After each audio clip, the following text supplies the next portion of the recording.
तो Redmi Note 7 Pro में अब आ चुका है MIUI 10.5.7.0 का अपडेट, जिसमें आपको 10 से ज़्यादा नए फीचर्स देखने को मिलते हैं। तो अगर आप भी जानना चाहते हैं उन नए फीचर्स के बारे में तो इस वीडियो के एंड तक देखते रहिए।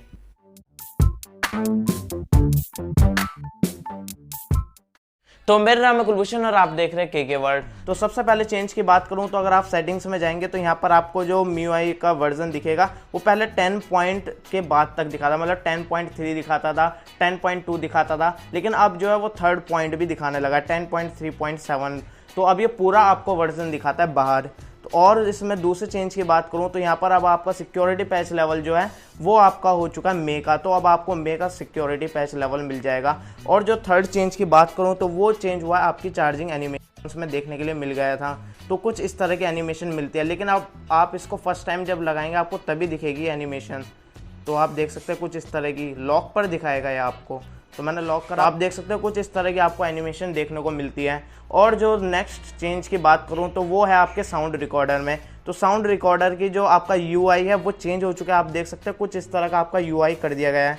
तो पहले जो था वो MIUI 9 वाला ही था, लेकिन MIUI 10 में कुछ UI चेंज करे थे, लेकिन साउंड रिकॉर्डर रह गया था। लेकिन इस बार साउंड रिकॉर्डर की जो हमारी UI है वो भी चेंज कर दी गई है। नेक्स्ट चेंज जो मिलता है वो आपको मिलता है डार्क मोड। तो अगर आप सेटिंग में डिस्प्ले में जाएंगे तो आपको डार्क मोड का ऑप्शन मिलेगा। इसे इनेबल करते ही आपका स्टेटस बार वगैरह सब डार्क मोड में चले जाएंगे और सेटिंग्स वगैरह आपके सब डार्क दिखेगी। आपका डायलर, मैसेज और कैलकुलेटर एप्लीकेशन वगैरह ये सब डार्क मोड पर चलेगी, लेकिन सभी एप्लीकेशन जो है वो डार्क मोड पर नहीं चलती है, कुछ ही एप्लीकेशन चलती है। और इसमें कुछ हमें शेड्यूल करने का भी ऑप्शन नहीं मिलता, ना ही अभी आपको स्टेटस बार में इसको ऑन करने का ऑप्शन मिलता है। तो ये अच्छी चीज़ नहीं है जो कि आपको मिलती है। तो यहाँ पर ऑप्शन होना चाहिए था, लेकिन आपको बाबा सेटिंग्स में जाकर रात को इसको ऑन करना पड़ेगा अगर आप इसको यूज़ करना चाहते हैं तो। और चेंजेस की बात करूँ तो वो आपको मिलता है कैमरे में। तो आप कैमरे में आपको 48 मेगापिक्सल का अगर आपको फ़ोटो कैप्चर करना है तो पहले आपके पास प्रो मोड का ऑप्शन था और यहाँ पर आपको फ़ोटोज़ में ऑप्शन था। तो यहाँ पर आप फ़ोटोज़ में आप देख सकते हैं यहाँ पर 48 MP वाला जा चुका है और यहाँ पर आपको 48 मेगापिक्सल का आपको ऑप्शन मिल रहा है। तो यहाँ पर आप डायरेक्टली 48 मेगापिक्सल में फ़ोटो कैप्चर कर सकते हैं। और यहाँ पर आपको स्क्वायर फ़ोटो जो ऑप्शन था वो भी हटा दिया है। तो आप देख सकते हैं यहाँ पर अब स्क्वायर फ़ोटो नहीं है। अगर आपको 1:1 में फ़ोटो कैप्चर करना होगा स्क्वायर में तो आपको अब फ़ोटोज़ ऑप्शन में जाना होगा और ऊपर सेटिंग्स में जाना होगा और यहाँ पर आपको दिख जाएगा स्क्वायर। तो यहाँ पर स्क्वायर पर जाने के बाद आप स्क्वायर में फ़ोटो कैप्चर कर सकते हैं। तो मैं इसको यहाँ पर डिसेबल कर देता हूँ। तो कुछ इस तरह का आपका काम करता है। और आपका कैमरा सेटिंग में एक और ऑप्शन आया है जो कि आपका इस रेशो का है। तो आप कैमरा फ्रेम जो है वो चेंज कर सकते हैं, जैसे कि आपको 16:9 और फुल स्क्रीन मिलता है, मतलब आपको 19.5:9 में आप फ़ोटो कैप्चर कर सकते हैं। मतलब कुछ इस तरह से आपका काम करेगा फुल स्क्रीन में। तो बस आपका फ़ोटो जो है वो क्रॉप हो जाता है। तो इससे अच्छा यही है कि आप 4:3 में ही फ़ोटो कैप्चर कर लीजिए। और भी कुछ चेंजेस की बात करूँ तो मैं आपको दिखा देता हूँ।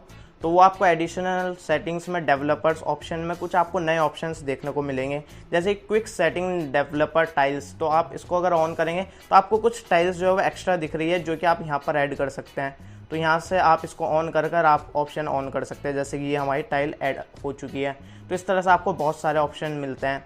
और यहाँ पर आपको ऑटोमेटिक सिस्टम अपडेट, तो ये शायद पहले था या फिर नहीं था, मुझे ध्यान नहीं है, लेकिन आप फिर भी इसको देख लेना, ये शायद नया ऑप्शन आया है। जैसे आप अपने फ़ोन को रिस्टार्ट करेंगे और आपने अपडेट डाउनलोड कर रखा है तो ऑटोमेटिकली आपका फ़ोन अपडेट हो जाएगा।